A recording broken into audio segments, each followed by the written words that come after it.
Hello, good evening, and welcome to Final Boss Fight. My name is Jeff. I will be your Keeper of Arcane Lore for this evening. After a quite long break, we are back with horror on the Orient Express. I am joined by Brian Croy Dragon. Hello. Richard.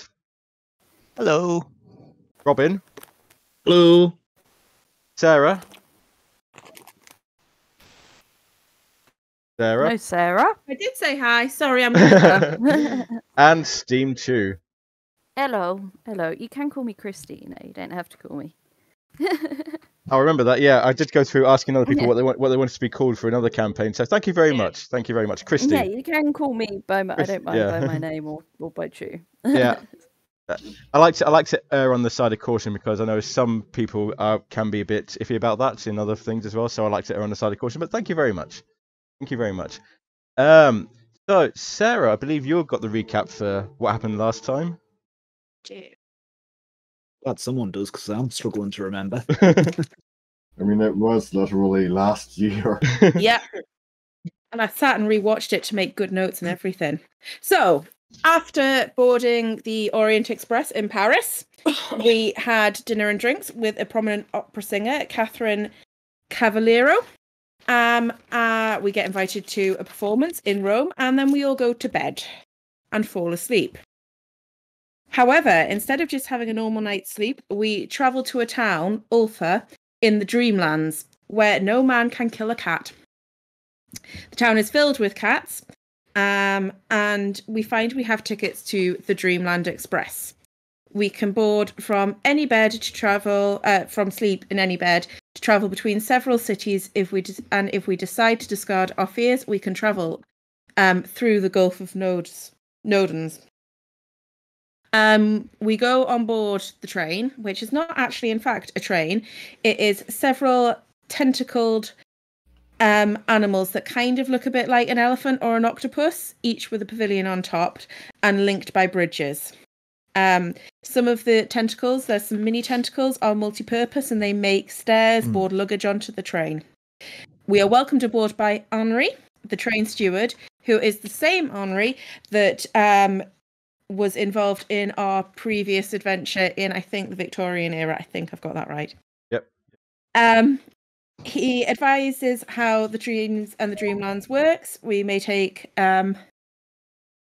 want a totem that encompasses our fears to discard into the Gulf of Nodens. He talks about where it travels to and how he came across the job, which is, I think I'm right in saying, is he was so dedicated to the Orient Express when he came to the Dreamlands, he followed a similar process to set up the Dreamland Express. Yep. He shows us to our cabins. The corridors look similar to the Orient Express, but the rooms are the passengers' dream rooms. So Myers has lots of hiding places, a desk to work on, making tools, somewhere to show off some of the things that she's stolen over the years. Nancy's is basically just a nice library with sort of a comfortable chair and comfortable beds. Roland's is a Swiss hunting lodge, and Edward's is his childhood room. We spend some time exploring the surroundings, meeting some of the other passengers, including Mac.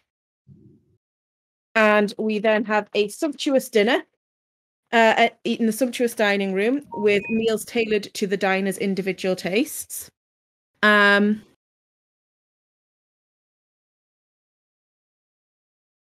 I've missed something. There is a little kitten that comes into the dining room. It is a small black cat and makes friends with Edward. We take Snowport back to his mother Sophie in the cat compartment, because there is a cat compartment on the Dreamland Express, and then disembark at Riath-Lien. Henry warns us it's not as friendly as in Ulthar. It seems very industrial, lots of bustle, lots of sort of Dockland type buildings, warehouses and factories. We explore the market. We look for statues and books relating to our quest. A drunk man shouts at us in our face in an unfamiliar vocabulary, but then starts an argument with someone else and leaves us alone. We return to the train and we see a man with yellow eyes hand Henri a bottle and a party of 6 extremely handsome people who appear human, waiting to board. 1, Theophet of Sarnath approaches Nancy and tries to flatter Nancy as someone of great intelligence and beauty. Nancy is very awkward about this. He invites the party to join them in their cabin and informs them that they are travelling for diplomatic purposes. Something that relates to a race called the Ibiot, the delegates from Ib, who are smelly green squat creatures who claim the people of Sarnath massacred them. And at the request of the king of Cyranian, they're going to parley. We reboard the train. As it leaves, a passenger runs and jumps onto the train, boards with some help from Maya, and introduces herself as Massa, a renowned dancer of the Dreamlands. The party notice that a small Ibian is stuck in a corner, and Maya and Roland help it down. I think that was everything. That was as far as we'd got. Yes, thank you very much. That was very good, actually. I enjoyed that. Can you do them every time? I really enjoyed that. So we'll start with Major Mercy. Major Mercy, for the past few hours, you've been like drifting in and out of sleep. Maybe it's taking you a bit longer to get off to sleep than you thought. So the rest of the party sees this as like, you know, your figure is somewhat translucent, like you're not sure if you're there or not there. But as you fall deep into sleep, you do find yourself fully in the Dreamlands. And where do you find yourself? What would Major Mercy's ideal room be like? I think it would be sort of in a Egyptian / Middle Eastern style. That's where he's lived for a lot of his life. Quite comfortable with that. There'd be a few books, not so much like a library, but you know, and a lot of like sort of non-fiction and history stuff. And there'd be some maps and atlases so he could look through things, do what he considers like some of his work. Yeah, that sort of thing. That is exactly where you find yourself. This is your cabin aboard the Dreamlands Express, and the way the Dreamlands works, the way the Express works, every passenger, their cabin is tailored to their own memories, their own dreams, their own desires, their own ideals. And it's much bigger on the inside than you would think from the outside. This is the power of the Dreamland. So this is like exactly what you described is what you see. There's also a window, and looking out the window, and anybody else who looks out a window would see this. You would see the moon bright in the sky because it is now 2 o'clock in the morning, just shortly after 2 o'clock in the morning. The moon bright in the sky, stars in unfamiliar constellations beaming down their light. My microphone, that's overloading. And lit by this, and lit by like auroras in the sky, you see a blue-green river sparkling in the light, running alongside the train. You see stone bridges crossing it, going from one side to the other. You see like carts drawn by what you think are horses or other similar 4-footed beasts of burden, going from one side to the other. You see at one point, it's like you see this landscape outside lurch, as though the train jumped over it, but you don't feel any of this. You hear the rumbling of the feet, but the journey is as smooth as anything. You don't feel any movement at all. And now you see forests going past, beautiful forests going past, where brightly coloured lizards fly through the trees. Cattle or cattle-like beasts graze among the fields. Mountains to the northwest with a particular peak beyond it. And then the land begins to change, and you see green and verdant pastures, farmland, and farmers, and like the odd farmstead dotted around. Major Mercy, would you stay in your cabin, or would you leave your cabin to explore the train?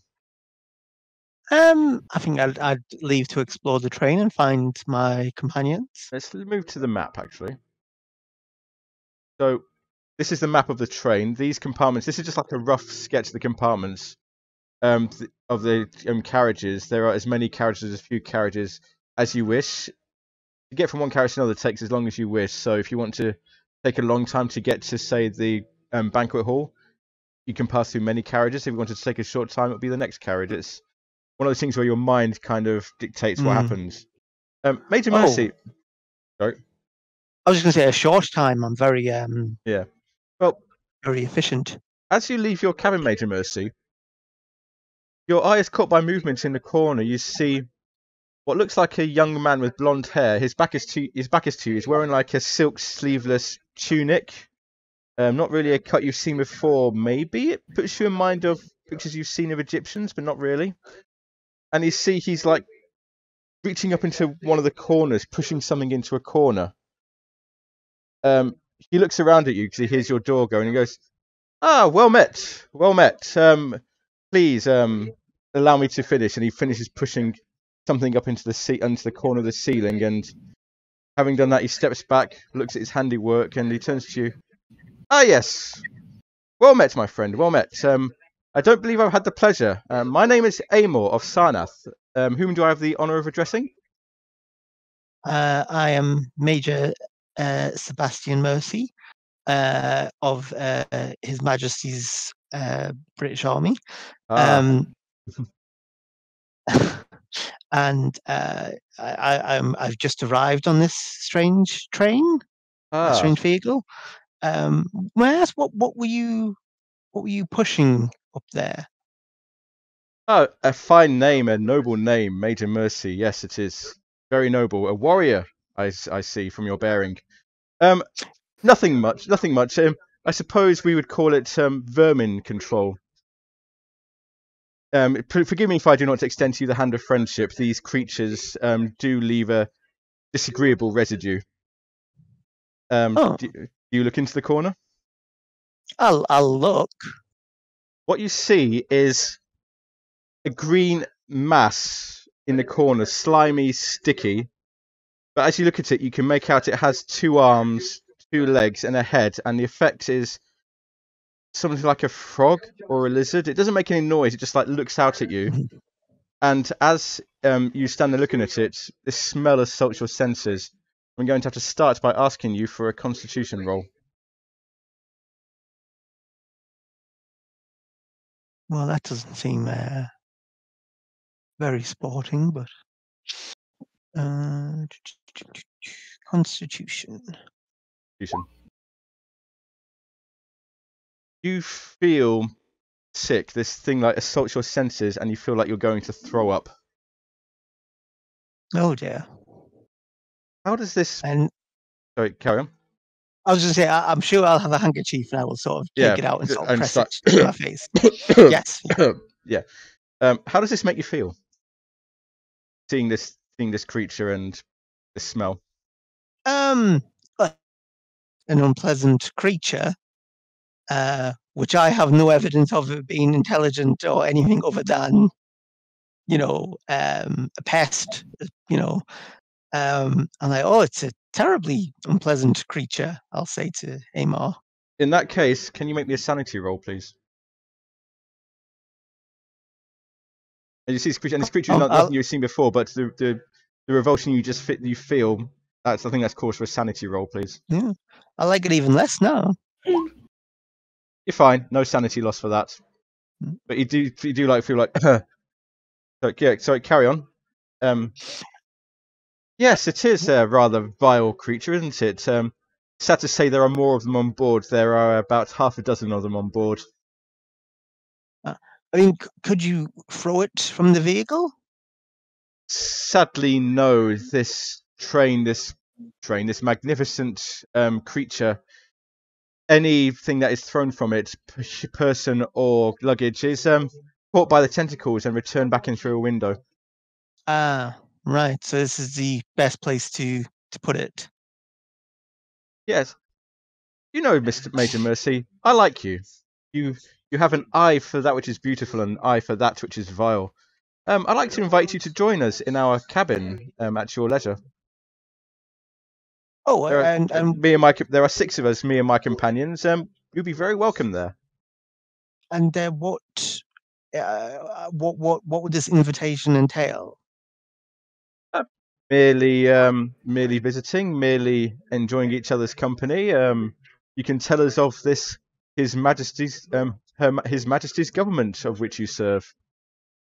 Oh, wonderful! Yes, I spent Yeah. hours doing that. Of course. Now, if you'll please excuse me, I do have other matters to attend to. And he goes off down one corridor. Shortly after he leaves the carriage, another figure enters from the other door. It's a this new figure wears the. It looks like he's wearing a conductor's uniform, but it's very ostentatious, blue gold trimmings, very like elaborate. He wears a half mask across his face, like a porcelain mask, and he wears white silk gloves. And he goes, "Oh, monsieur! Oh, 1,000 apologies, monsieur. Oh, they've done it again. I told them not to do this, but I told them that it would harm their case, harm their standing, but they would not listen. Please, monsieur, would you be so good as to assist me?" And he reaches up and starts trying to pull this thing down from the corner. And I suppose I'll put on the glove because it's part of my uniform. I have like brown leather gloves, and put them on. And I say, are you staff on the vehicle? Oh, monsieur, of course. We have not met properly. My name is Henri Peters. It is a pleasure to meet you. This Dreamlands Express, as you say, is my creation. There are other staff on board. They like to. The reason for service is unseen but efficient. So you will not see any other staff on board. I will certainly assist him in what he needs to do. So pulling it down. You've already made the Constitution check, so I won't make you make it again. But it's like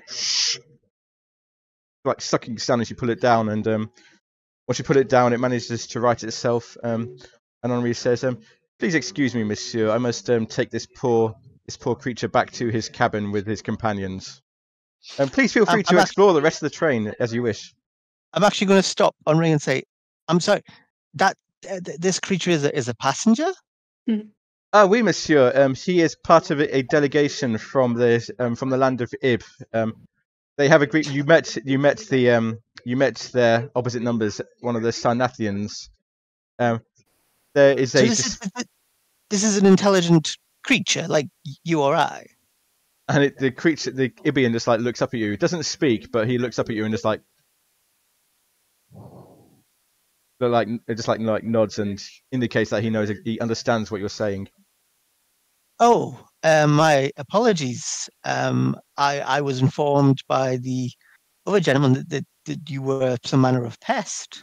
Henri takes over and says, "Yes, there is a lot of, how do we say, sang-froid, bad blood between the Ibians and the Sarnathians. The story is that nearly 1,000 years ago, the Sarnathians massacred the Ibians, took their city for no reason other than that they existed, and the Sarnathians hated them just for existing. The Ibians have sent a delegation to meet with King Kuranis in Seranion, and the Sarnathians have also sent their own delegation. It is diplomatic. You, monsieur, you have the bearing of not just a warrior, but a diplomat, I think, as well. I have come across many in my time, and you have that same sort of bearing. You understand how negotiations can be."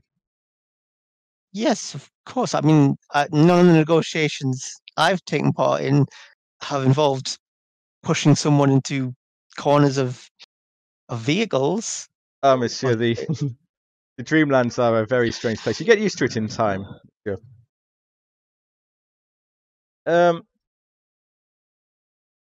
With that, I'd like to move over to other people. What's other people doing? I'll start with Nancy. What is Nancy doing at this time? Time is about 3 o'clock, 4 o'clock, on the way to the next station.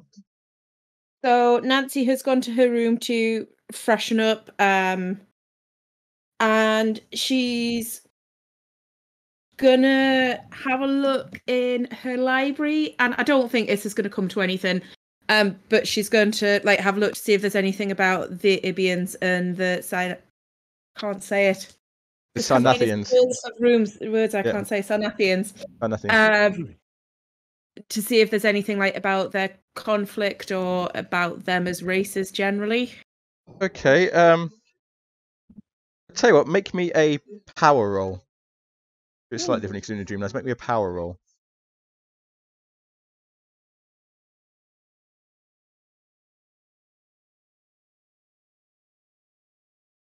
be up at the top. I think it should be at the top too. It's at the top. It is at the top. It's one of your attributes. Yeah. Yeah, got it. Wow. Ooh. Almost as soon as you enter your room and look at the library, and you think to yourself, "I want to read about the Sarnathans and Ebians," you see a book straight away. The book is called "The Doom That Came to Sarnath" by H.P. Lovecraft. Yep. Let me just check something very quickly, because there is something about this that is going to strike you as very odd, and I just need to make sure I get this exactly right. Lovecraft exists in this universe. That would be very odd. But what also very odd, if I can find it. Class works. I just need to get the date. Oh no, it does exist at this time. Yeah, it's. You've never seen this book or heard of this person before in your life, but there is this book here. Okay. And I'm not going to read the whole of the Doom That Came to Sarnath, because it's but it does outline the history of Sarnath, the Ibians in Sarnath, and how the people of Sarnath came to the land where the Ibians lived, and quite liked it, and said to the Ibians, you can go, we don't like you. And when they didn't go, they kind of massacred them. Yeah. Ah, okay, cool. That was not at all how I expect that to go. Having done my little bit of reading, I'm bearing in mind the offer from Theophed. Yes, thank you. To go to his room. I'm going to go and I'm going to knock on the door for the rest of the party. Okay. Apart from Major Mercy, because I don't know he's there. He's still just faint, or was faint last time we saw him. I think if you leave your room, you would see Major Mercy in the corridor, having just spoken to Henri. Excellent. Major, it is good to see you again. You did not seem to be joining us in this world. Oh, yes. Oh, it's great to see you. I was hoping everyone else was here, maybe just assuming, but I'm assuming everyone else is here. You are right to assume we are all here. You were with us, but not yourself. You seemed very faint. You seem much more corporeal now. Oh, well, I'm pleased to hear that. Have you met anyone else on the train so far? I met quite a striking fellow of blonde hair, Amar, I believe his name was. And I met Henri, who says he's a conductor, but he looks like the Phantom of the Opera. And I also met, I suppose met is the right word, a small fellow, Green, who was being mistreated, I believe, by the first gentleman. Yes, we have also met. Henri seems a pleasant fellow. He's keeping us in comfort on this trip. But we also, at the last station that we were at, met a companion of your fellow. His name was Theophed, who was also similarly disparaging of. Were they small and green? This thing that you saw. Yes, and in some ways, unpleasant into the senses. Yes. We've also come across some of those. I've just been doing some reading. I have the most extraordinary room here. About how these creatures, I think possibly about what, I don't know if they told you, the diplomatic incident they are trying to resolve. And it is quite alarming. While Theophed was very charming to me, it would appear his race of people massacred these Ibians' ancestors and pushed them from their lands and their homes. It sounds distressing, and I was hoping to go and call on them in their cabin as I'd been requested. Theophed, that is. And just inquire about the truth to this. I was hoping the others would join us. Mercy, this is just in his head, is sort of trying to deal with, well, that sounds pretty bad, but he also knows that, like, his job is in Egypt. Yeah, he's a colonizer. Yeah. Like, so he's like, well, maybe, this, a reason. Oh, this is a great situation for Mercy. It's fantastic. Yeah. May I ask, Roland, what are you? Where are you? What are you doing? Are you in this? Where would you be? Well, I don't mind exploring. I did think that he'd maybe spent quite a bit of time in the room if it's sort of geared up for him. Yep. Kind of thing. Okay. Surrounded by cigars. just enjoying it. Just enjoying yourself. Enjoying the comforts of the life you once had. Yeah. So you probably hear this discussion out in the corridor as well, between Nancy and Mercy. Edward? Edward's mainly been reading. Okay. Anything in particular? Do you want to read anything in particular, or just like reading general? What would you be reading? What would you be reading? Call of the Wild by Jack London. I would say that as you're reading this book, Call of the Wild, it's how you remember it. It may not be exactly how the book was, it's how you remember it was. Be interesting to see if you notice that. Make me an intelligence roll. Okay.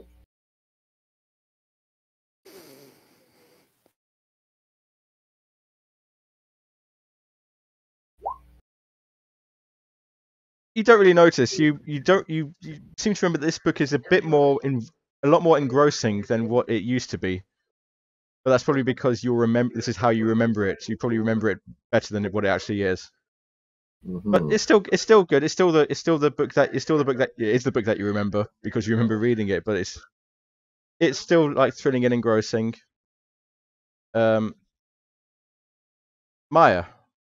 Yeah, so Maya would probably be doing a bit of working out in the gym in our room, just like kind of for all the in the Tomb Raider games, Lara Croft's got like oh yeah, the big climbing frame gym that's highly lethal because there's like no safety measures. Yeah. Yeah. Are you gonna lock the butler in a fridge?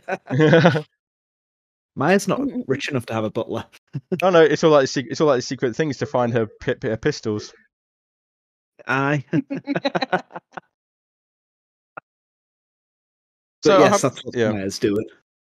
I'm happy to say that you're all like in your cabin, so you can all come together and group together to meet Major, Mercy, and Nancy. So yeah,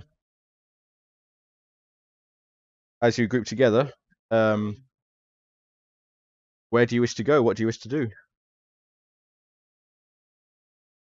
Well, I had an invitation to see this Amor fellow. And I think Miss Sutherland, you said you were going to do the same. I was. The invitation was extended to the whole party, I believe. I personally do not want anything to do with them. I've seen the way they treat those cute green people. Save me doing it again. Nancy explains what she's read to the rest of the party. Yeah. Well, we helped one of them down, didn't we, as well? Yes, we did. Yes, I've seen how they treat those adorably cute green people. I don't want anything to do with a bully. What nationality is Maya? Spanish. Okay, right. I'm not saying,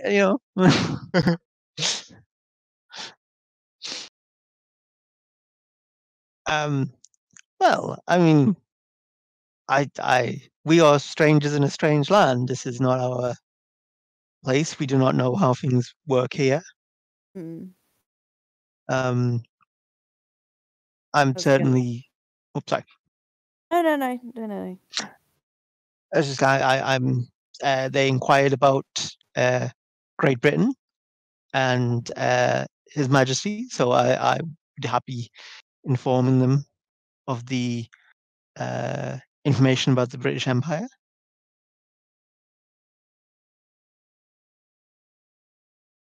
Major Mercy does make a good point, but I am interested to hear their take on what has happened. Does anyone else want to join us? Yeah, I'll tag along. At least you've got somebody to sort of a bit of muscle in case something happens where you don't know what might go. I mean, if the rest of them are like Amor, I think Roland could beat the crap out of a lot of them. They look pretty, like, they don't look like the toughest sponge. Yeah. This is diplomacy 101, is it? Yeah. It's you know, you act nice, but you need to be prepared to kill everyone. and that sums up 500 years of British history. Yeah. I would personally like to go spend some more time with our green friends. Mm-hmm. Did you call them Ibians? Yes, I believe they're from the land of Ib. Ibians, their term. Yes, I'd quite like to get to know them a bit better. Which just leaves Edward. What are you doing? Maybe taking a look around. Okay, so let's see. Let's start with Edward, actually. So you've got the whole train available to you. Where would you like to look around in particular? Perhaps in the saloon. Back to the saloon where you met those other people previously. Okay, can move down there. As you enter the saloon, you see someone new, not Mac, who you met before, with his bushy beard and his briefcase. This man is a very, he's got like a very clipped beard and dark hair. He's got a very serious look about him. Let's see, is he carrying anything in particular that you can see? Not that you can see. And he's just like there, like sipping from a clear, like, you know, what looks like a alcoholic drink from a crystal glass. I have a picture of him, actually. Let's get a picture of him. This is the person you see.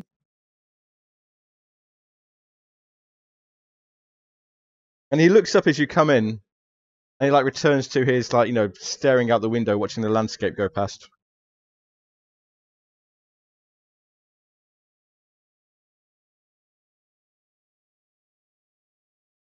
What would you like to do?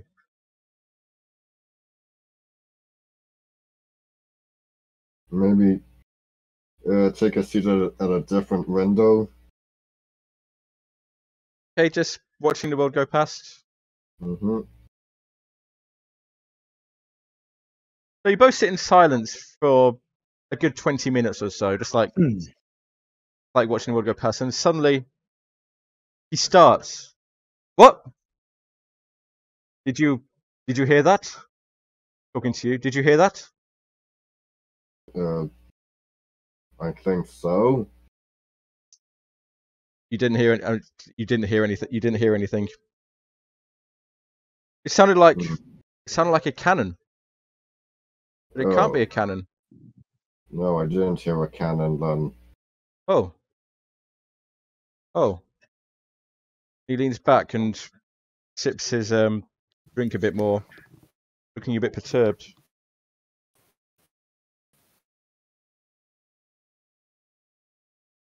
Let's carry on. Let's move to Maya. Would you call? Yeah, sorry, carry on. Sorry, go on. As I say, would you call for help to help you get to the Ibian's compartment? Yes, I would call on Henri. Is it? Yep. Mm-hmm. Very well. Yep. And I'd say to him, I want to bring them a gift as well.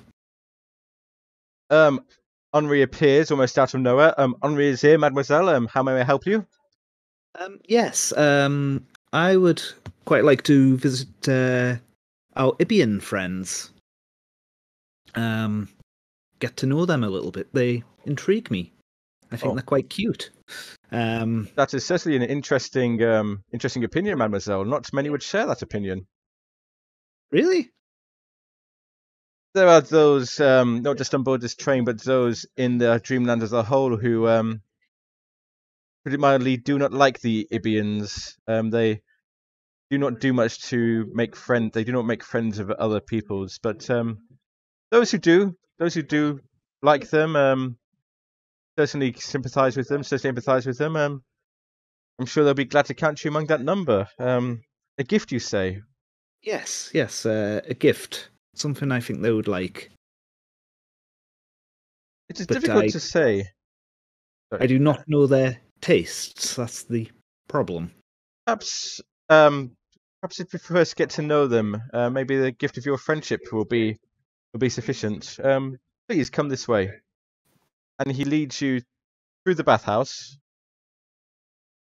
The next compartment through the bathhouse, and into another across the bridge to another carriage. And he leads you down into the carriage, into the beast. And inside there's like this padded compartment, like almost completely isolated. You can't almost feel like you're completely separated from the rest of the train. And again, the first thing that hits you is the smell. Constitution roll, please.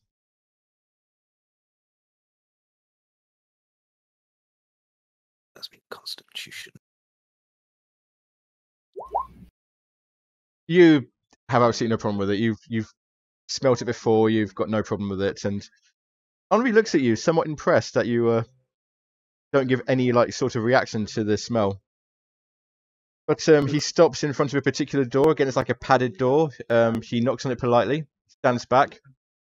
After a few moments, the door opens, and there's this like squat green creature standing in the doorway, looking up at you. I was going to say Maya kind of squeeze in delight. The creature holds out something towards you. It's like this blue, round, slimy, toad-like thing. From what you can see, it's got a face, it's got eyes and a mouth, but the eyes are closed, and he just like holds it out to you. I reach out to take it. Hold it. As soon as you touch it, it's like an electric shock and you jerk your hand away, but the eyes open and this voice issues from it. Now, Tom Rayleigh does a really good squeaker voice, but I can't do it, so you're going to have to put up with Budget Dalek, I'm afraid. How do we call you? I am Maya. And what would I call you? We welcome, friend Maya. Your kindness to us is appreciated. We do not have our own callings. But oh, go on. No, that was the. I ran out of things to say. That was the end of it. It's like the voice doesn't come from the Ibian. The voice comes from this creature that it's holding.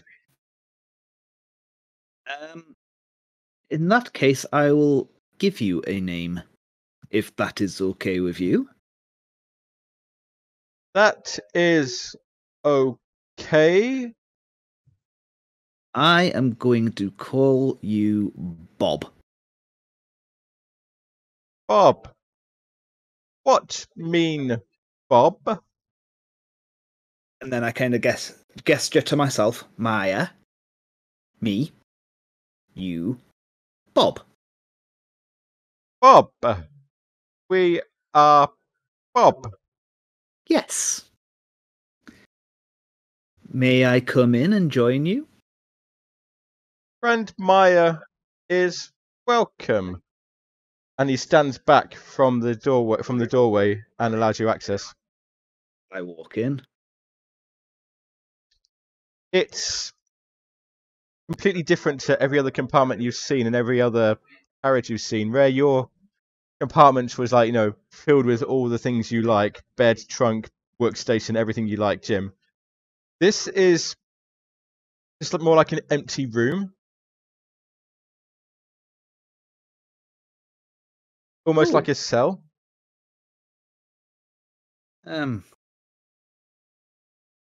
Okay. And you see the 6 of them, like, standing around, all looking at you. I kind of again just greet them. Like try and show a gesture of friendship. Again, it's the one with the ball-like toad thing it's the toad thing that speaks. None of them speak individually. We welcome you, friend Maya. Well, it's nice to meet you all. We are curious what for you come here. I wanted to get to know you all. We are fellow passengers on this journey. I feel it would be good to make friends. We thank you, but we do not mix with other passengers. And why is that? We keep to ourselves. Others do not like our presence. I love your presence. You are always welcome in my room if you want a change of scenery. We thank you. We do not wish to run into the other delegates. Yes, I could see that they did not treat you well. Would you mind explaining what that was all about? Maybe I can help. Many years ago, in the land of Manar, we had a city with homes, with streets, with temple by a lake. But these people came from another place, and they took our land, they took our city, they took our temple, our god. They drove us out, they killed a lot of us. Few of us escaped. They built their city there. That is horrible. I'm actually quite appalled if these people have just kind of come into your lands and claimed it as their own. We sent word to King Karanis of Saranion. He requested a delegation, the 6 of us, and a delegation of the Sarnathians to come so that he might judge. That is why we are here. Well, you have my support in your endeavour. We thank you, and we thank you for the help you have shown us already. I will talk to my companions when I see them next and tell them of your plight. I'm sure they'll be equally as welcoming to you. We thank you, friend Maya. You are also welcome here. Can I get you any food or drink? I don't exactly know what you like, but I feel guilty coming empty-handed. We are satisfied with our arrangements. We thank you for your kind offer. And I think Maya's just going to spend some time just chatting and getting to know them a bit. Having read the actual notes in the book, I think you got the sanitized version of that. It says here, the beings of Eves blame the Sanathins for this terrible crime. After all, the ancestors of those bullying brutes speared baby beings of Eves and callously threw the tiny bleeding bodies into Lake Manar. Nice. So yeah, you got the sanitized version. Meanwhile, moving over to Nancy Major Mercy and Roland. I'm going to move Maya to the padded compartment. That's where she is. You easily find the cabin where the Sarnathians are, and where the sleeping quarters, like your sleeping quarters, is like a corridor with doors on leading off into each cabins, like similar to like the Orient Express. Their compartment, they've taken down all the walls and hung like drapes over it. Candles, muted candles. There's smell of incense. Like long sofas, recliners. It's very decadent. It's like very decadent, and some of them are lounging around. There's grapes everywhere, peeling grapes, feeding them to each other. There's like heady smell of incense in the air. And as the three of you enter, one of them looks up, and it's Theophed. Ah, my dear Nancy Sutherland, welcome, and you must be Major Mercy. Amor here has said such great things about you. And I do not recognize your companion.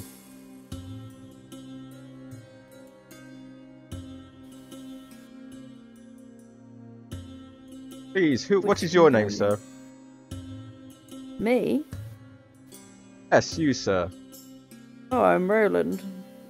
A fine name. Sort of nod. A noble name. Yes, you are very welcome here as well. And then he like immediately loses interest in you and just like focuses attention on Nancy and Mercy. So, glad that you have accepted our information. Please come, join us. Sit, relax, take a weight off. Why do you say take a weight? Why do you say take a weight off? That's not even a phrase that's in use in 1920. Never mind. Please relax. Ease your burdens. May I get you some grapes, some Cerubian wine, perhaps? Thank you.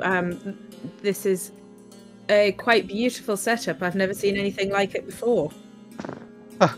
This is but a taste of our home in Sarnath. Please, you, sir. And he gestures to Roland, and he gestures like, you know, some wine next to the table, some grapes next to the table.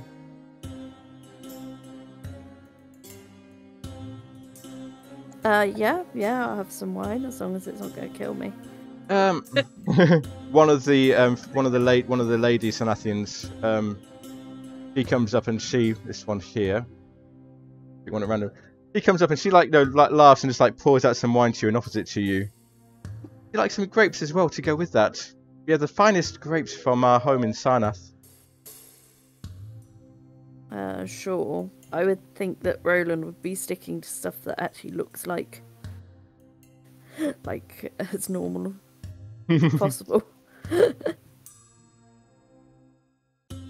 As this is going, so she like peels some grapes for you, and they are grapes. They're very sweet grapes, but they are recognisably grapes. Yeah. Theophed like relaxes and goes, "Oh, what can we do for you? Major Mercy, Amor tells me you have some great tales to tell of your kingdom, which you serve." Yes. I was going to say, actually, could I have retrieved an atlas from my room, so I can really show them like the glory of the British Empire? Coincidentally, at this point, you hear Henri's voice saying, "Mesdames, Messieurs, ladies and gentlemen, our next stop will be the city of Bazaar. We will be arriving in approximately 9 hours at 11 AM. That is all. Thank you very much." So you've got 9 hours to tell them about the British Empire. Okay. Is that enough time? I'll say, yeah. What was it? Theophed. Theophed, yes. Theophed. Well, it's actually it's an empire. At present, I believe it covers a quarter of the world, of our world. And I am a member of its military. And I will go on. You know, I'll discuss Canada, Australia, South Africa, all those islands. You know, I could go on for hours. As you're doing this, Roland and Nancy, because you see like the others of them, they're all like crowding around you. They're all like looking at you, like they're giving you their full attention. Nancy and Roland, can you both make me psychology rolls, please? Yeah.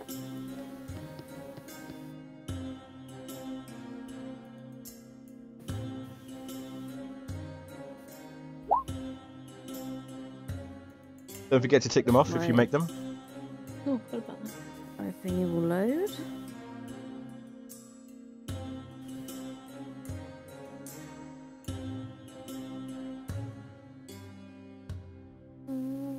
Where is it? There it is.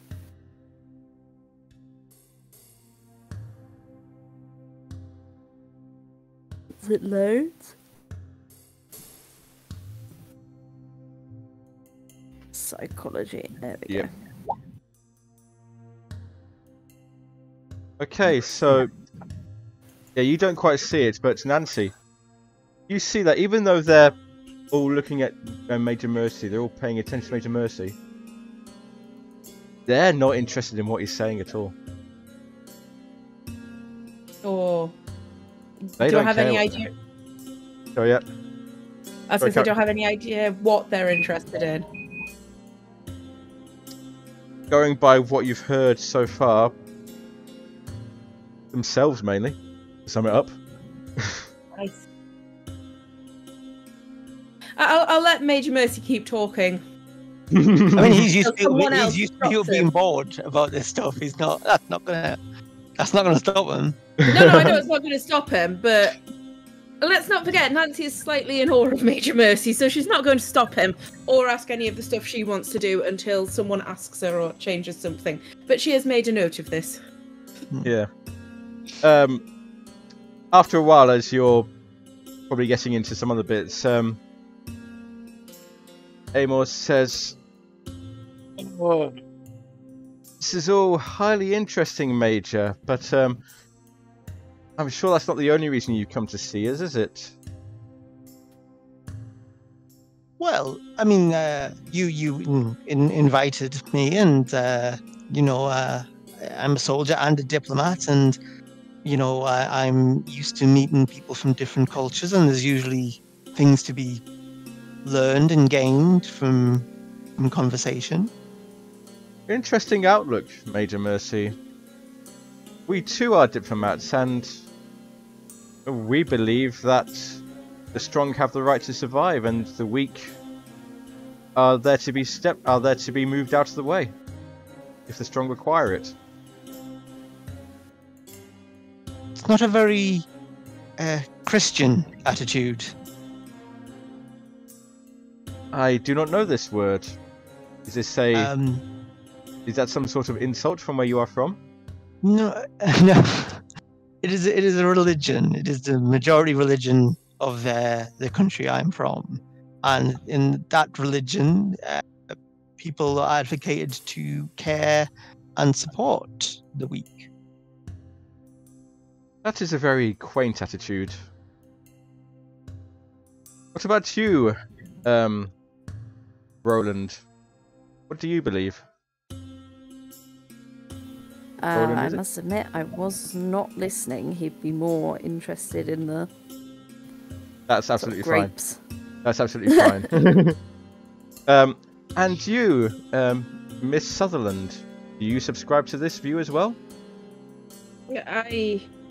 I do. I am also a Christian, and I believe that the strong have a duty to protect the weak as well. Oh, We are all interesting. part of God's creation, after all. Interesting, and which god would that be?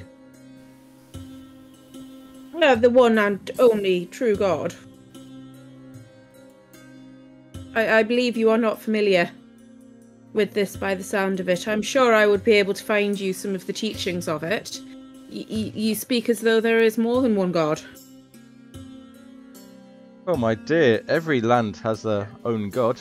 Take even these creatures that we have the misfortune of sharing this express with. They had their god, a stone idol they called Bokrug. They had their god, but he didn't much help he was to them. He's currently in our temple right now. You took their God off them. Seems. What benefit does it have to you? It is a symbol of our conquest over over those creatures and over their gods.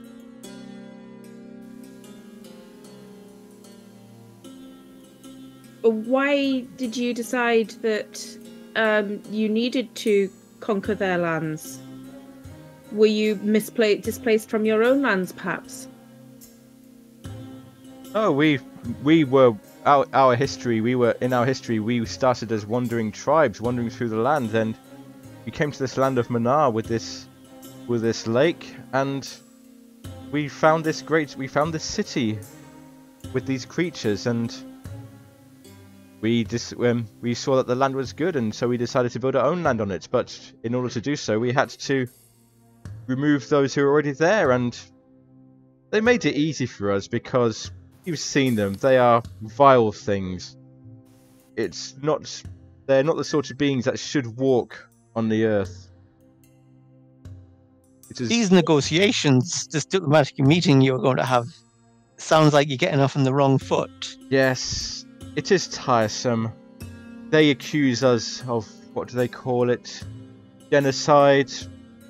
We do not see it as genocide, but they reached out to King Karanas, who ordered us to be there, and here we are. It is bothersome.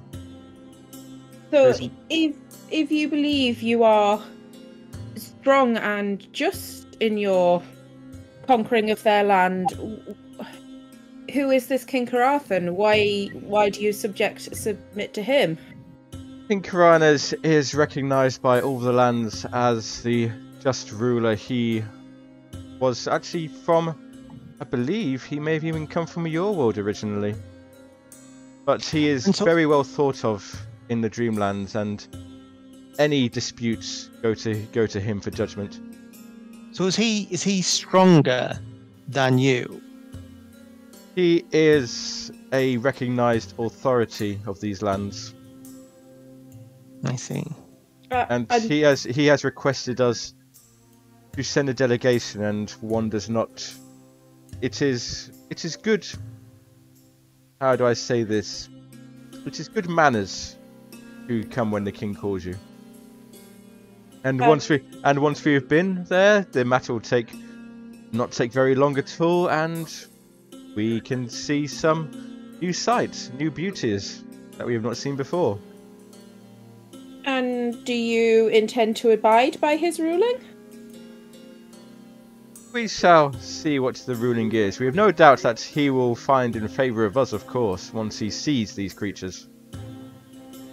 And what if on your travels you find a more attractive or beautiful land? Will you want to pursue taking that for yourselves? Oh, such questions. We'll focus on our immediate duty and take whatever reports back to our land that we see fit.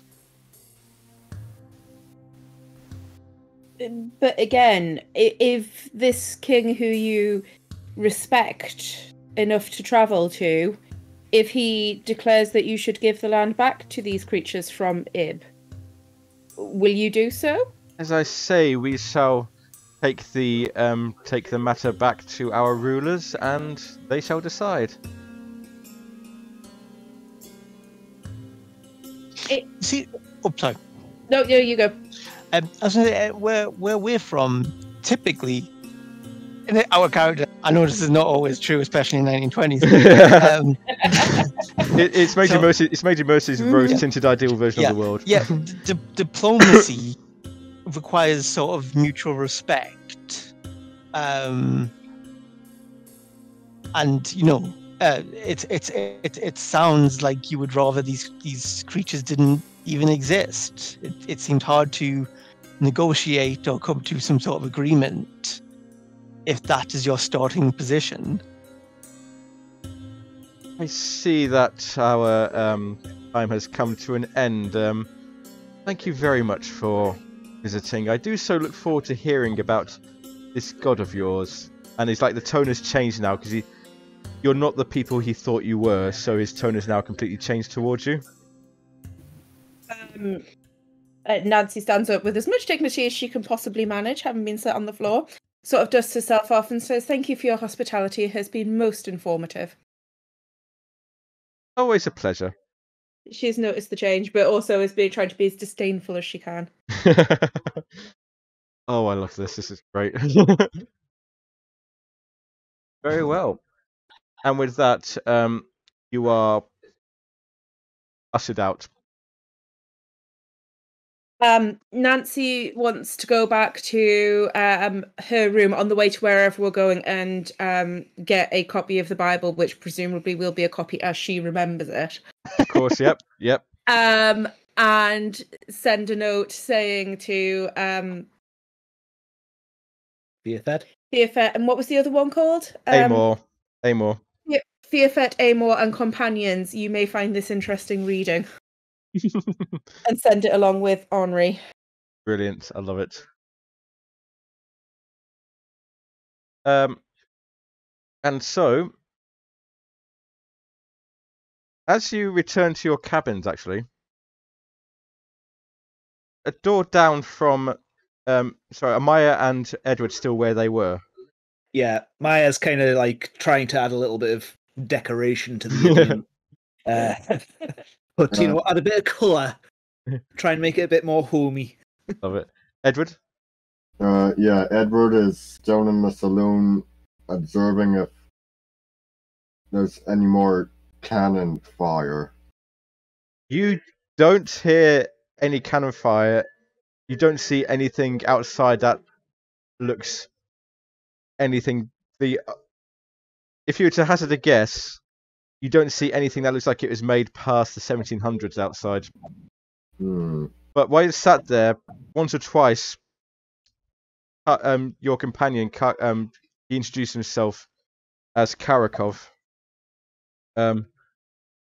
He does like make a couple of starts and cannons, gunfire, infantry gunfire. You hear nothing, but he twitches as if he's like starts. Did you hear that? That was gunfire. I've not heard gunfire in some time. As the three of you, Roland, Nancy, and Major Mercy, return to your cabins, there's a couple of other doors on in your carriage further on down, and outside one of them, you see the man with yellow eyes. He's like looking to opening his door, and he turns around and goes, "Oh, greetings. I do not believe we have met. My name is Moronimer."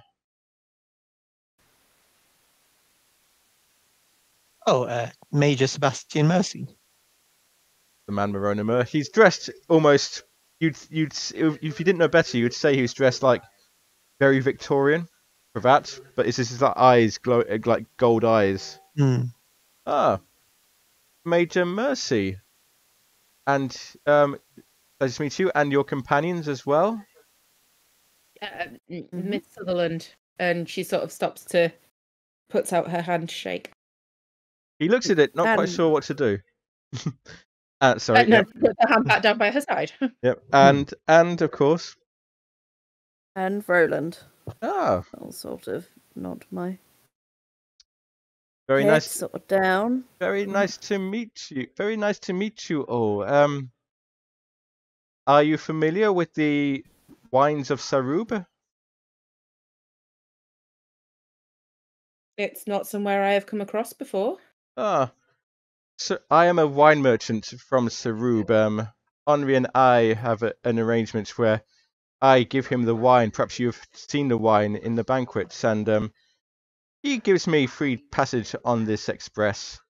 But yes, the wine of Sarub is very peculiar. It takes a lot of care. You see, on the outside it may look pure, but if an influence gets into it, it can become corrupted, and you see him start to hold his head.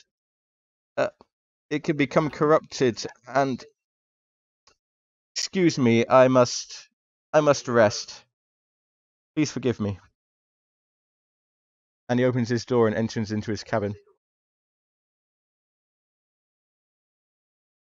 What a strange chap. Not as strange as those other creatures. I had hoped there would be more to them and their conflict. However, this is in character. Was that the same wine that we were offered from? That was on On the that was that was what you were offered in the other one. Yeah. Was it? Could it be used as some manner of poison? Were they trying to influence us? I mean, I believe we had it at dinner previously, and we've been okay since then. But maybe if someone was wanted to influence someone or to poison them with it, it sounds like it picks up the traits that people want it to have, or something along those lines. Like, Sorry. Oh, sorry. I'd say at this point, yes. Right, Richard. Richard. Am I able to summon up Henri? I was just about to say Henri, but that's absolutely fine. Yep. You just have to call his name out, and Henri is here, Monsieur, Mesdames. How may I help you? Good evening. Yes, Henri. Thank you. A very, very prompt response. Basically, this wine I keep hearing about from everyone. We just met Venimo? Meronim. Where are from? Meronim. Tell us about this wine that he sells. About how it can be corrupted. Cerubian wine, very, very, very fine wine, and corrupted, you say? Monsieur, that cannot be right. Cerubian wine is known for being very robust, being very strong. There's nothing that can make it go foul. In fact, they built their reputations on it. Well, that's not what he just said. And he did not seem a well man. Oh. Very strange. It is making me think we should avoid this wine. I will have it tested at once, Monsieur, but as I say, they make the Cerubians, including my Meronima, they build their reputations on their wine, on how it cannot be spoiled. With your permission, I'll go right away to double check our stocks. Of course, thank you. And with that, he leaves. Is there anything else anyone would like to do, or are we okay to fast forward a bit in time a bit? Yeah, I'm okay with Yeah, that. I'm happy to fast forward a bit. So, after a few hours, resting, reclining, however you wish, you arrive. The express arrives at a city, and if you didn't know better, you would think this was a city from Earth. Show you this.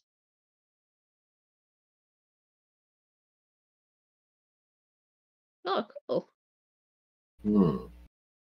And looks like the Athens. Yeah. You hear Henri's voice, Messieurs, Mesdames, ladies and gentlemen. We will shortly be arriving at the city of Bazaar. However, I must strongly warn you against disembarking here. Bazaar is the place where the visions of poets come.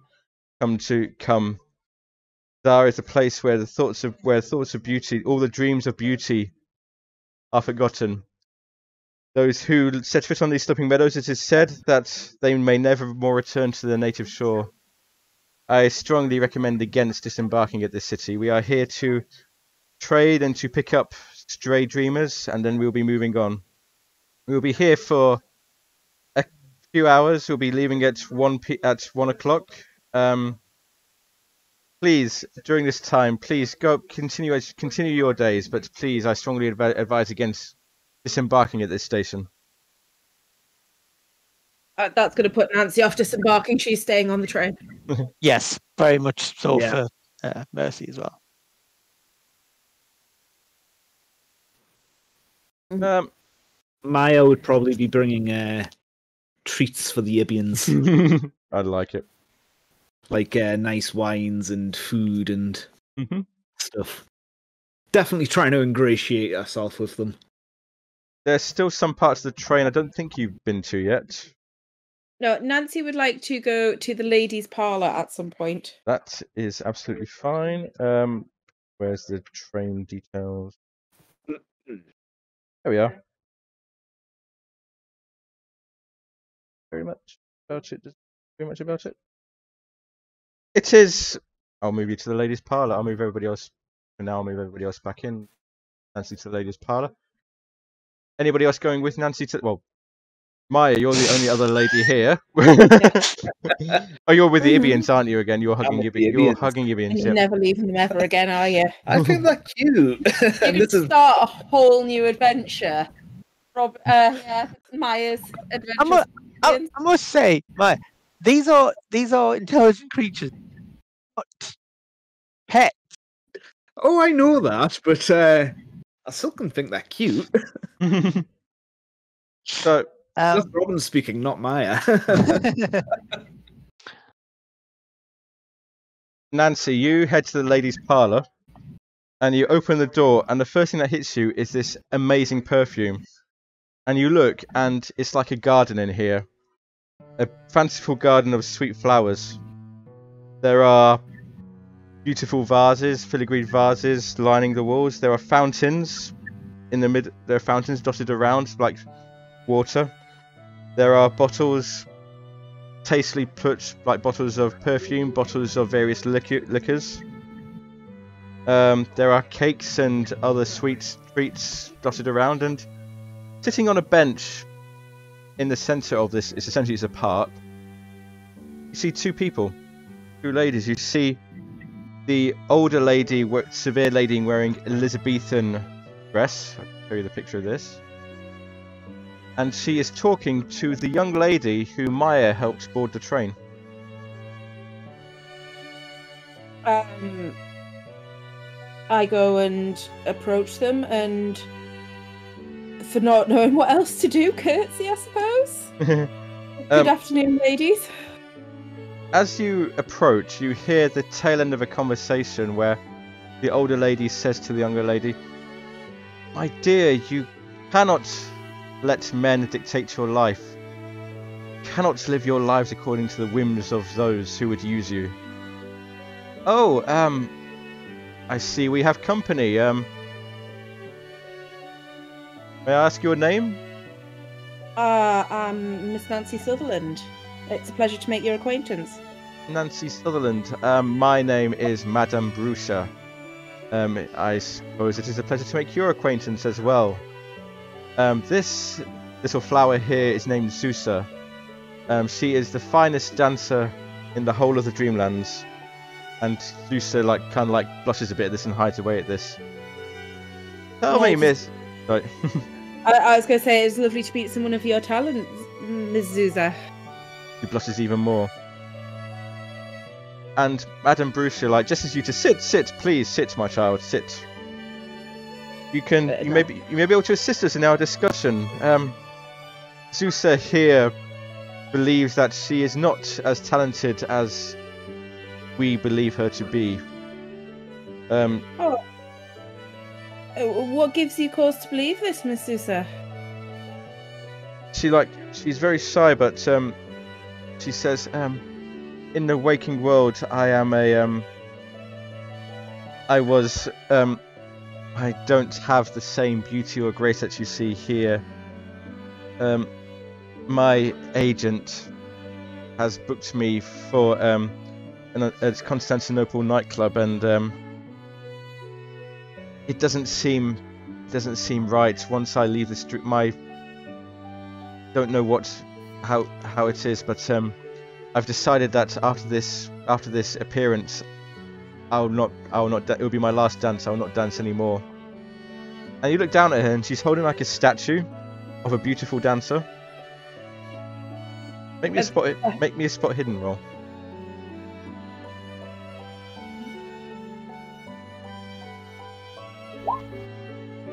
You look closely at the statue that she's holding, and you can see it's her face. That is a beautiful likeness, Miss Zusa. Can I ask, is the reason for you not wanting to dance anymore is because you are unhappy in the position, or because you believe you are not worthy of it?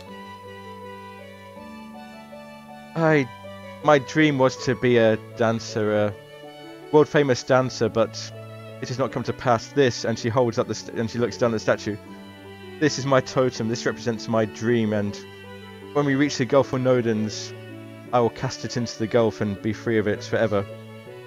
And Madame Brutus says, "No, my child, you cannot give up your dream. You will not dance for love. You must dance. If you will not dance for the love of people, you must dance in spite of them." In my time, I've come to learn that hate is stronger than love. If you will not dance for them, you must dance for yourself.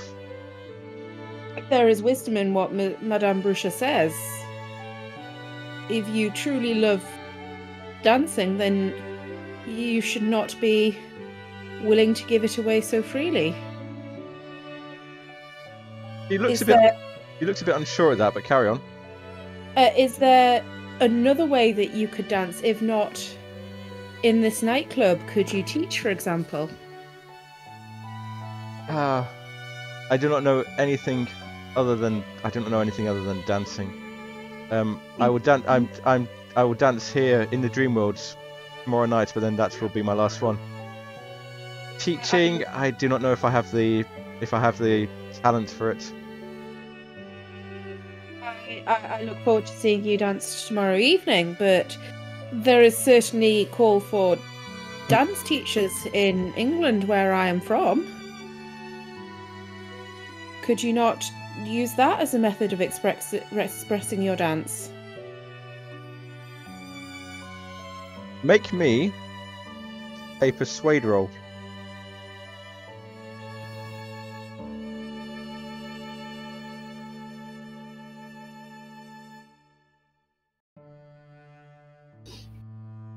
Not good at this, like. Oh, really not.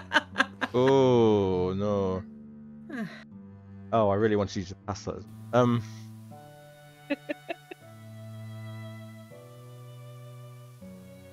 You try and push it.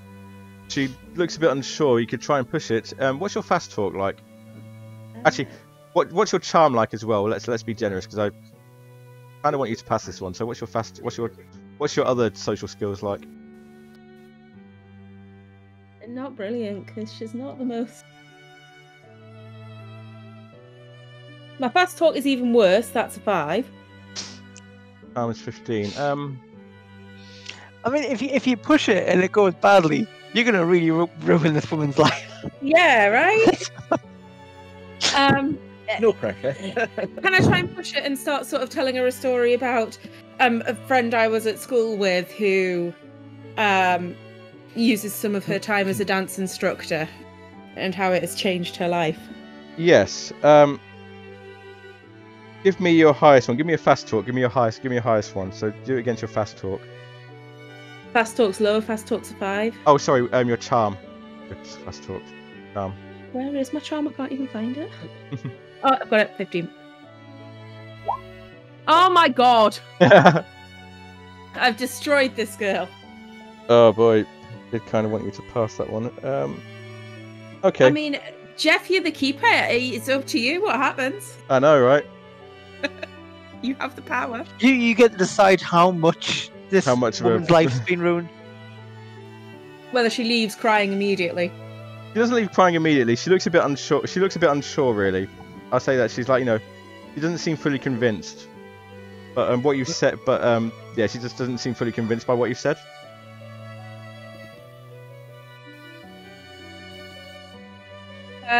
You were not. she doesn't look very convinced. But Madame Bruce is like nodding vigorously. He says, "Yes, remember, you feel shame, you feel sorrow. Use that hate." Sounds like the Emperor Palpatine. Let the hate make you strong. No, sir. Yes, that's the true villain of the piece.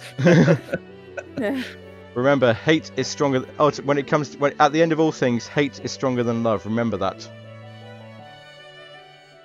Nancy sort of is nodding along, but she's not quite convinced by the hate is stronger than love argument.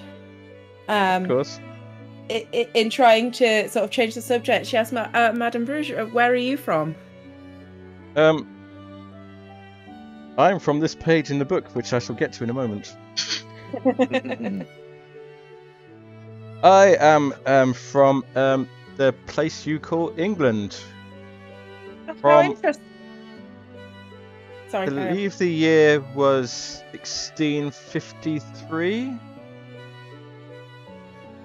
You are from a time that is far in my past.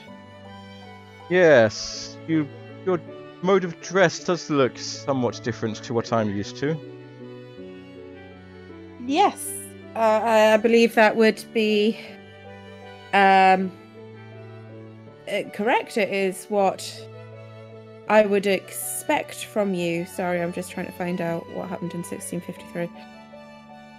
And check that I'm right. I am. It's all good. But you yourselves have just come from a era with a strong female ruler, I believe. Oh, I did get it right. I just plucked that number out of the air. You're a little bit late, but it would have been relatively recently. Yeah. Yes. The good queen. Yes, she was a powerhouse. She was a force of nature. We may never see her like again. Sorry, did you say 16? Yeah. 53. Yeah, no, sorry, it's quite a lot. 50 years. How old does she look? She looks well.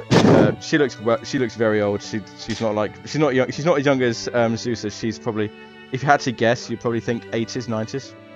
Okay. Does that help? 1650. Yeah, I'm trying to do it on the fly. I'm not good with my dates. You've just had the Civil War. That's when Oliver Cromwell took over. Oh. It is exactly the year that Oliver Cromwell took over. I'd forgotten about the Stuart Kings, if I'm totally honest. Oh, sorry. We'll reverse that then. We'll retcon that, I guess. Yes, times have been very chaotic in the country. I hope things will settle down now, but you can never tell, can you? These upstarts. No, it must have been a difficult time. That's what you get for plucking. That's what you get for plucking years out of your head. It's what from what you get in Google and thinking, is this roughly right? And then getting it half right. Yep. No, that's fair. That's fair. We learned together. Yeah, we did. Richard can teach us history later. Child, tell me, what is the current year of our Lord? What year is it? 1923. 23. It's 1923. That long? I've been here for that long. You have. You would find the world a much different place. I have no doubt. Things have greatly changed. We have a king on the throne at the moment. We have also recently had a war, a great war to change history. So not only hate is stronger than love, but death is stronger than life in your times as well, it seems. It certainly is hard to argue with that. Recently, and what has gone on with us. But I believe that change is coming. There is a future. As we speak, women are nearer getting the vote than they have ever been in the past. And having more influence than they previously have. Women having a say in how the country is run. Surely you jest, my dear. It sounds revolutionary, but I do not jest.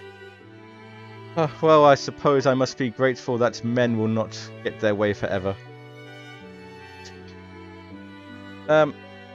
Through this, you notice that she's clutching like a small heart-shaped bag close to her chest. And she's not let it go the entire time you've been there. That is a pretty bag, madam. This? Yes. Yes, there is a man who would take this from me, but I will never let him have it. He must not have it. I can't lose her twice. I'm pleased to hear it, and I hope you are able to keep it safe. This certainly seems a safe place, certainly on the train, if not elsewhere in this land. Indeed, one can only hope. Please excuse me, my dear, my child. I grow fatigued. I must return to my cabin. Of course. And with that, she gets up, and Madame Brucia, like, regally, very regal, gets up and leaves the ladies' parlour. Brucia is still there, still, like, looking thoughtfully down at her statue. I did not mean to offend you, miss. Oh, no, this is alright. It is fine. I suppose I must leave as well. She returns to her compartment. What is... see, yeah, don't talk to her anymore. You've done enough. Yeah, thanks for that. I hope to see you later. I was impressed by your entrance onto the train earlier. Yes, do please thank your friend for me. She was very helpful. I will do.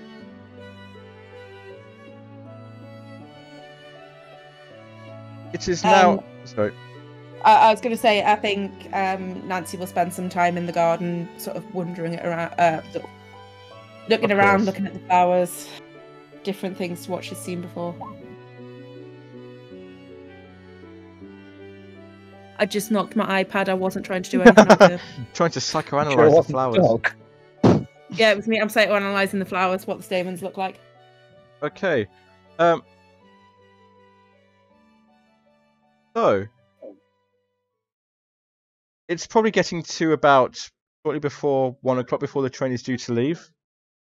Anybody be on deck, looking out or looking outside a window at this time?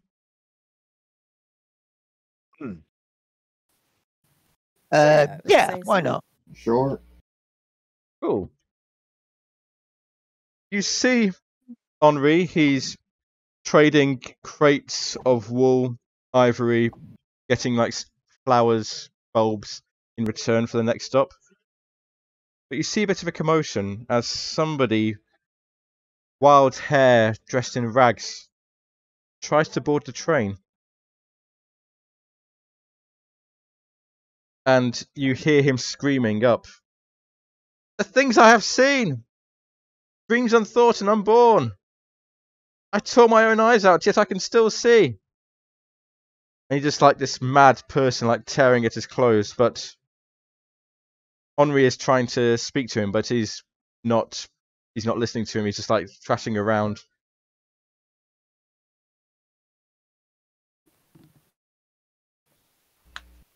I will go along and try and help Henri. I don't want to step onto this weird place, like end up trapped there, whatever. But if I can offer any assistance without doing that, I will. You manage to get close enough, and Henri sees you, goes, "Ah, Monsieur Mercy, please forgive me. This is one of the dreamers I was talking about, who was lost here.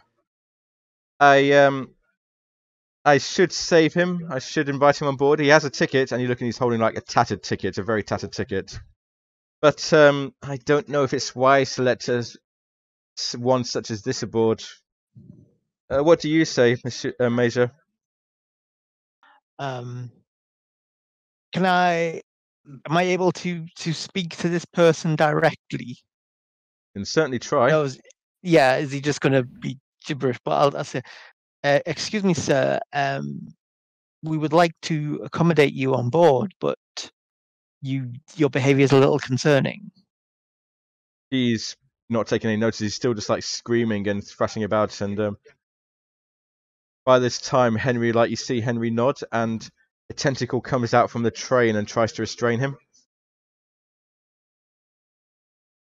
Henri, I would bow to your knowledge of this place. Is there any hope for this man, or is this just going to be how he is? We might be able to put him in the baggage van or as a padded compartment.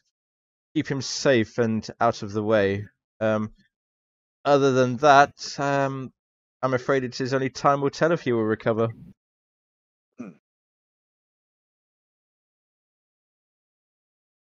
Perhaps in this instance we could help the man.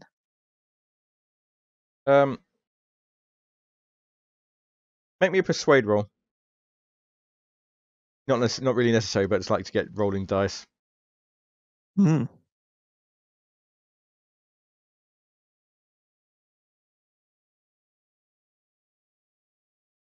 So it's just opening up there.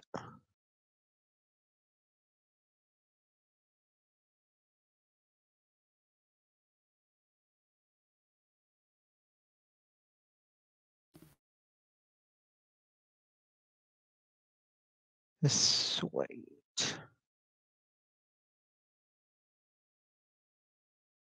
Oh dear. Hmm.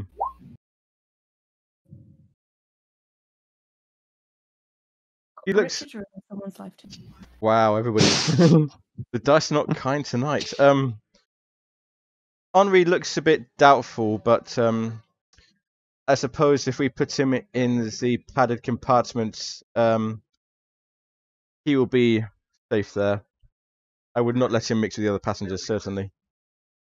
And he like snaps his fingers, and the tentacle like moves off down to the compartment and with its cargo.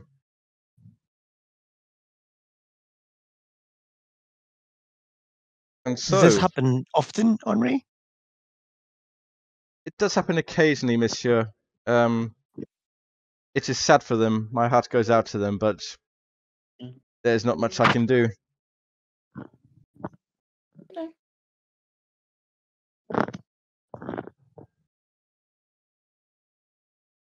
But monsieur, it is nearly time for lunch. Will you and your companions please join us in the banquet hall?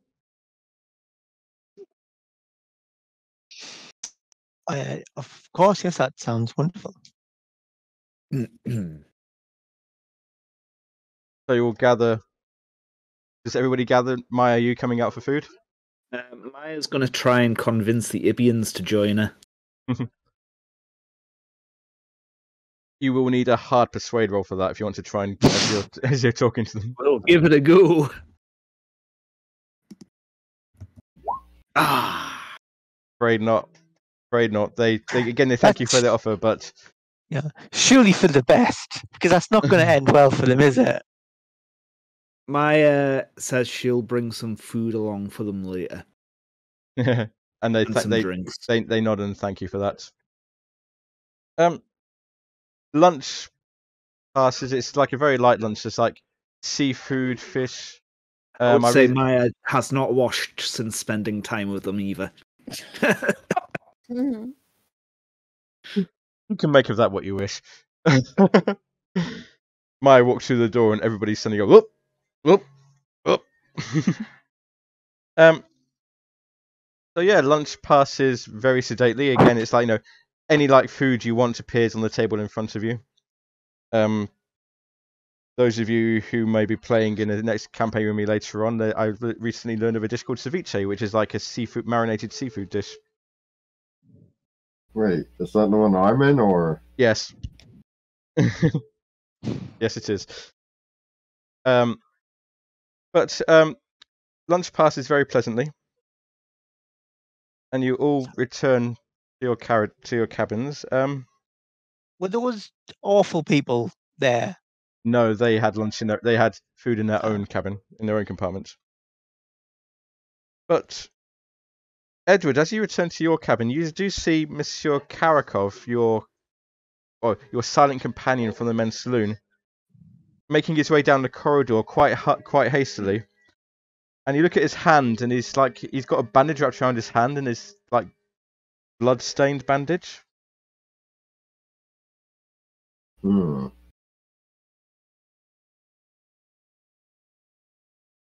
You wish to do anything about that, or ask him about that? Have you cut yourself, sir? Oh, I had a shock at lunch, and I cut myself with a knife. The guns. I heard the guns again. Can't you hear them? They're so loud. I don't hear any of them. Oh, and he shakes his head and carries on. Shortly afterwards, Henri announces that the train is moving again. I'll show you the map. You haven't seen the map yet. I'm going to show you the map of So the train is currently at Bazaar, about halfway down the page. The next stop is a city called Afarat, and it would take about 5 hours to get there. Oh, for a moment I thought the next city was going to be K. Kazar, like the Marvel Comics character. Time. So, as the train begins to move on its way to Afarat, Henri announces it will take about 5 hours to reach there. I'm going to ask, what are each of you doing?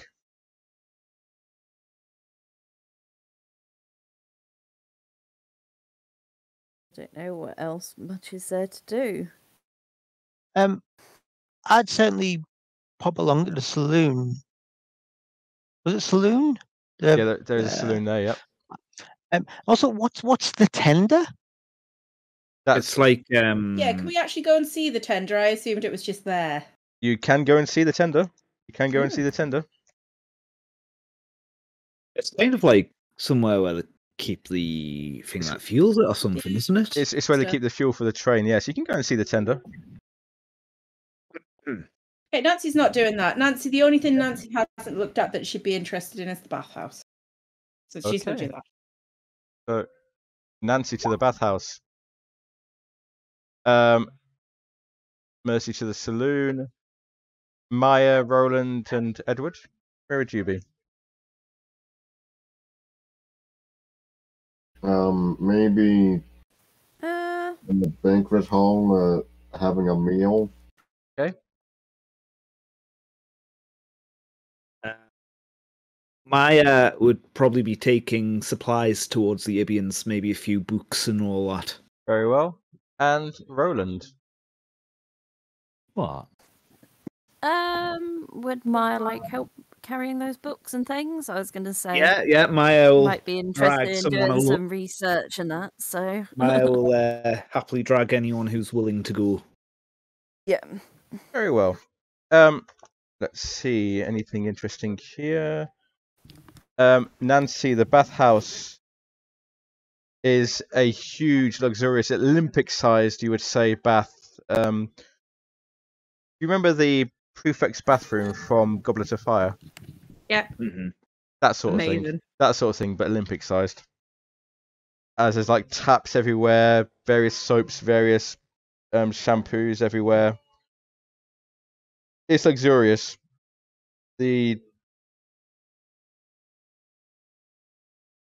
Anything else here? Yeah. You see some other people. You see some other people here. You do see a couple of the Sarnathians there. They wave at you. I wave back, but keep myself to myself. I don't go over and engage them or anything in particular. Of course. Major Mercy in the men's saloon. Nobody else there really. Just like watching. It's like you're. I described this last time. You weren't here when I described this last time. But I'll describe it again. There's like hookah pipes, bottles of various liqueurs, wines. You do find some bottles of Cerubian wine. You see there's like racks of meat, venison, ribs of beef on a sideboard. It's very decadent, like very it's very, how can I put this? Like something you'd see in a medieval sort of castle. Oh well, I'll just keep to myself. You want to try some of the Cerubian wine? I would like. Could I have a look at the bottle? Now, is any sort of label on this or anything? There is not a label on it, but make me a spot hidden. Make me a spot hidden. Ooh. This is where my sommelier skill will come in handy. Spot hidden. Ooh. You look at the bottle, and you don't see a label, but you do see like scratches carved into the bottom of the bottle. Carved. Engraved. Okay, like not like an animal that scratched it, but like something that's something's been engraved in the bottom. You can't really tell what it says. I'm afraid it's in a language unknown to you. Is there a bartender? No, there isn't. Not that you can see anyway. I'll call for Henri. Henri, again, Henri appears behind you. Oui, monsieur, Henri is here. How may I help? Can you read this, Henri? Ah, I'll show him. One of my finest bottles of Cerubian wine. Yes, it gives the location where it was bottled and the date it was bottled. Quite a good year as well, may I say? Yes, this looks And where, when, and where was it bottled? I'm not sure exactly how years work in the Dreamlands, but to the effect of probably 50 years ago in the lands of Saru, which I don't think are on this map actually. I'll move us back to the map quickly because I've just seen something that might find interesting. Scroll a bit down, but down here, about to the left, about halfway down the map, you can see where Sarnath and Ibar. Yep. But Sarub itself is not really on the map, but Henri tells you that the place where it was bottled was like a reputation of being a very fine vineyard. And why was this a particularly good year? Oh, monsieur, you have but to taste it to see. Can I do some kind of psychology or, like a roll to see if he's been honest with me? I suppose, yeah, that'd be psychology. That'd be psychology.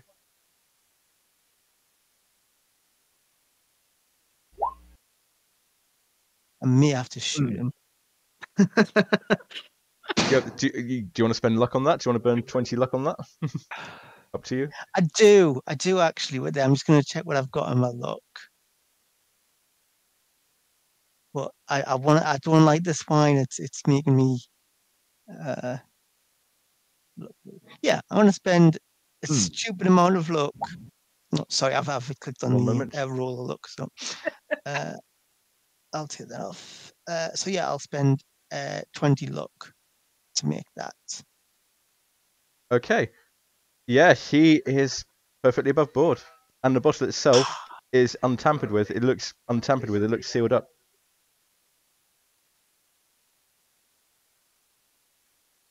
Could I open it, but just sort of have a look in and maybe smell it a little? But of course you may. There is a thing about it. But of course you may have a smell of it.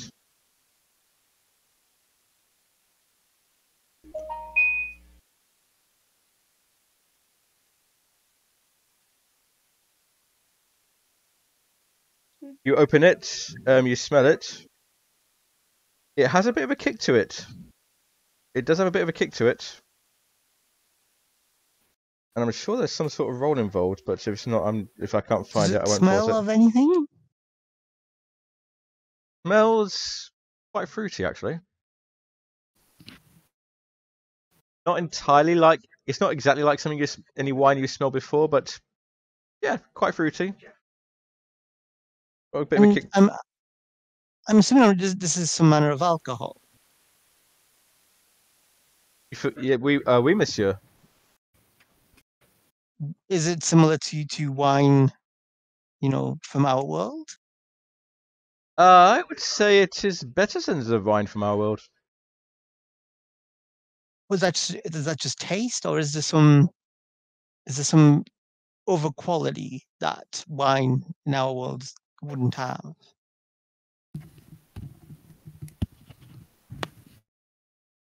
Hold on, I'm just trying to see if there's any actual details on it.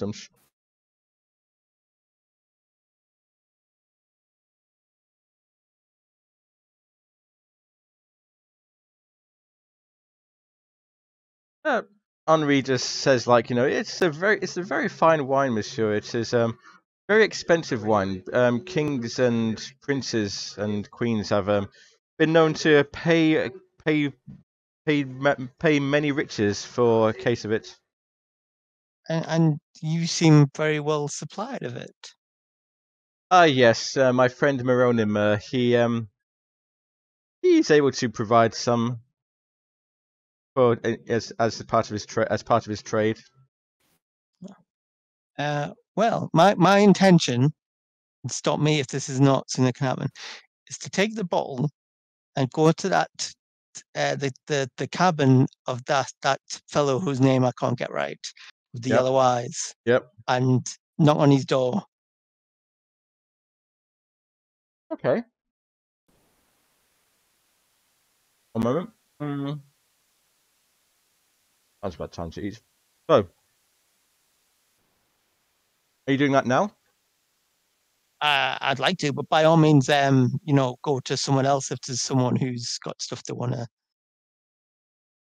if there's other things people want to be doing. No, I will stick with you for now. You return to the sleeping compartment where you are, and you notice a familiar smell. Maya and Roland, as you've been taking supplies to the Ibians, you see that there are 5 of them. One of them is not there. I kind of ask the remaining 5, what happened? Where's insert Ibian name? They're all called Bob now, aren't they? They're all called Bob. Well, I was just one of them. I don't think they understand. Yeah, I don't think they got that. He went to the bathhouse. When we go to the bathhouse when no one is around, he wanted to see if anyone was around. Would you like to help me look for your fellow companion? Yes, please. That is very kind. Come with me. Roland, are you joining us? Yep, I am. So we'll say you. Sorry. Yeah, we'll say you roughly get to the sleeping apartment about the same time. There is a familiar smell, and across the door that you recognise to be Edward's door, you see the missing Ibian squashed up against the door. Not again. Are they sticky? They are boneless and squishy, sticky. They stick. They stick. Yeah. Yeah. And Like those things that flip down the door. You know, the things that you throw at the wall and then they sort of... yeah. That's a good way of doing it. Yeah, that's a good way of doing it. Yeah. Maya's gonna kind of climb up and help them down. What happened here? We were returning to the. They haven't got the squeak. Have you got the one who's got the squeaker with you? The toad thing. I brought them all along. Yeah. To be fair. The toad is. You learn it's called a squeaker. Says we were returning to our compartment, and one of the Sarnathians barreled past us, squashing us against this door. You can hear the sort of anger and disgust in Maya's sigh there, and she kind of says, "Right, I think we need to pay these Sarnathians a visit. Come with me." And she kind of, not firmly, but not aggressively, takes hold of this Ibian's arm and starts taking him towards the Sarnathians. Sorry, carry on. I was going to say, Maya, what are you hoping is going to happen here? I want an apology for them. You're not going to get it. You might get them hurt.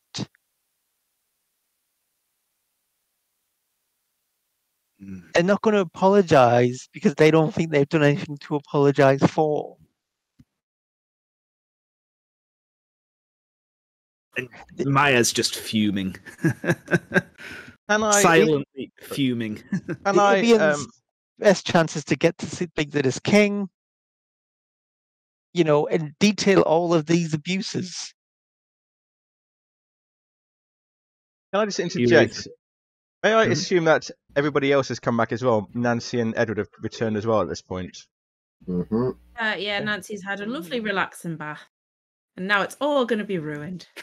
Great. Yeah. Edward. Actually, everybody, make me a listen roll. Listen.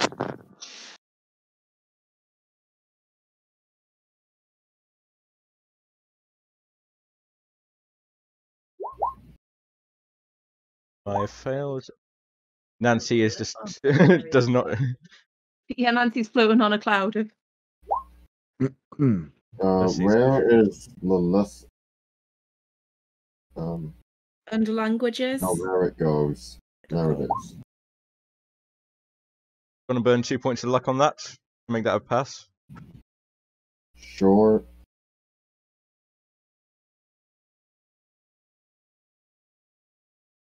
Also, that's a pass. And I'll let you. You can burn luck on. You can burn luck on that as well. So Edward, reduce your luck by 2. Roland, reduce your luck by 1 if you want to make that a pass. That's very close. Okay. Yeah. So Edward, Roland, and Major Mercy, you hear like a thud coming from behind. Sorry, ignore that. Coming from behind Edward's door.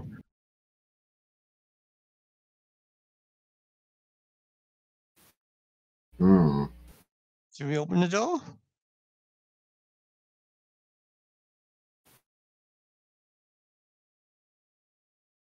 It's your room, Edward. Mercy will draw his gun. You don't have. I should say you don't have a gun. Guns don't exist in the Dreamlands. All right. Can I dream up a scimitar or? You can. I'll let you have a. You can have a knife. A knife. Okay, I got a knife. Can I dream of a battering ram that I pull out of my pocket? Your doors. Did you lock your door? Why would you need a battering ram? No, scratch the battering ram or just dream of a sword also, but more, European in shape. Edward, make me a power roll.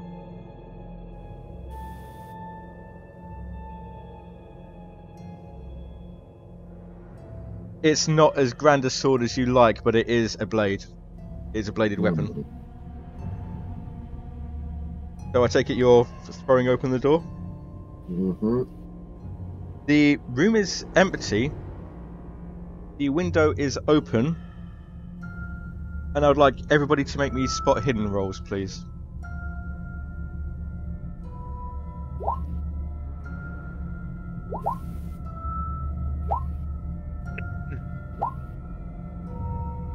Oh, so close. Major Mercy and Maya, I believe that was. Yeah, Maya, have that. As you're looking around the room, you see small spots of blood near one of Edward's trunks.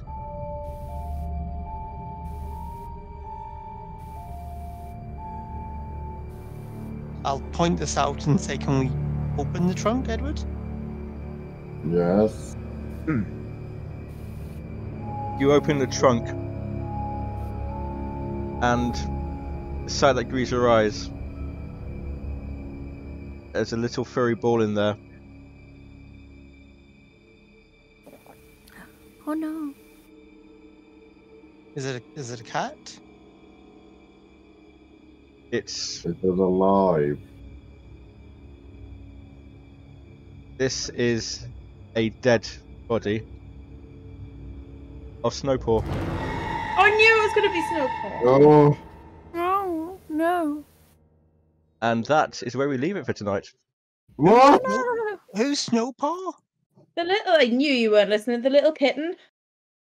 I was listening. No, so it was the kitten that escaped from the cat compartment and came and sat on Edward's knee while he had dinner. Oh no. You can't kill a cat. Yes. Can't as in it's physically impossible. Thing. Or can't as in you it's... can No, kill it's cats, not but it's got physically.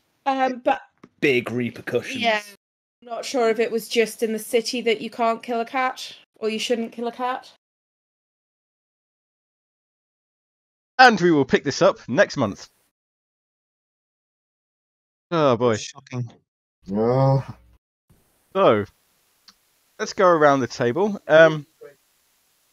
As we do, I'm gonna extend it a bit. Actually, it's gonna be stars and wishes. So this is one thing you liked and one thing you'd like to see more of.